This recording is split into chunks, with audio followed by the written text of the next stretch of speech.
So I was born and raised in the church, and I got baptized because my sisters were getting baptized. And I started gaining a lot of head knowledge and had a lot of pride in going through the motions, if you will, of church life, living out faith. It wasn't a true faith for myself. And I got even more involved when my parents got a divorce around the age of 16.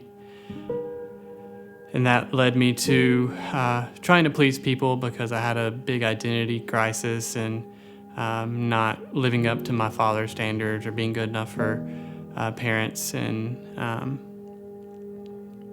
I ended up going to Point University for the same reasons, just trying to please people, trying to have a faith for myself. I was a preaching major and ended up going on a exchange student trip to Scotland.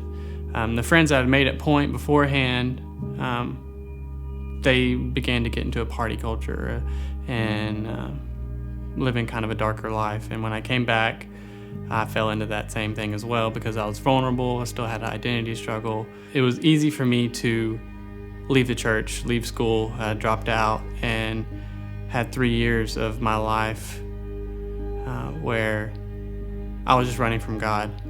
I had 3 stints in mental rehab for contemplating suicide and relying heavily on drugs and alcohol. And last year, God started to really play a big role in my life when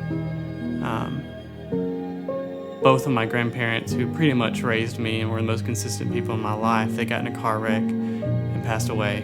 I was in grief and distraught and just running to whatever could help me out. And I remember my grandfather, he was on the very first mail-out postcard that City Station sent. His face was on it with the Navy veteran hat. Because I was so distraught in that time, I got fired from a job and just looking for some way to make money, and knowing family here, the Brookses, I was more motivated to come here and to reconnect with them also. And I've been working in food. And so I applied for mustard seed and got into mustard seed. Still living in sin, they accepted me. They didn't judge me. This past season was about to go on the Appalachian Trail.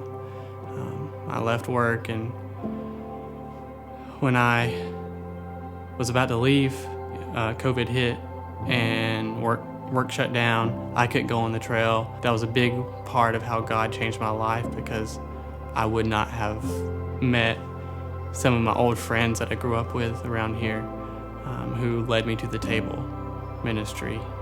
And that really brought me into a great community and showed me just how much God has been working in my life, and being brought to the point where I have nothing else to do but go to my knees and ask God for help has humbled me and brought me to the point where I can no longer logically run away from God or deny God.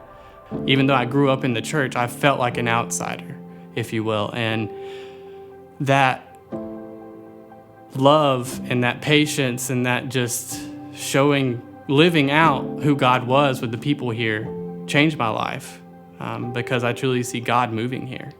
And that's what led me to being able to work here and led me to truly giving my life to God. I really have connected all this knowledge of Him down to my soul. And that makes all the difference. Because you can know all day long, but when you know and then also believe with that knowledge, it changes your life.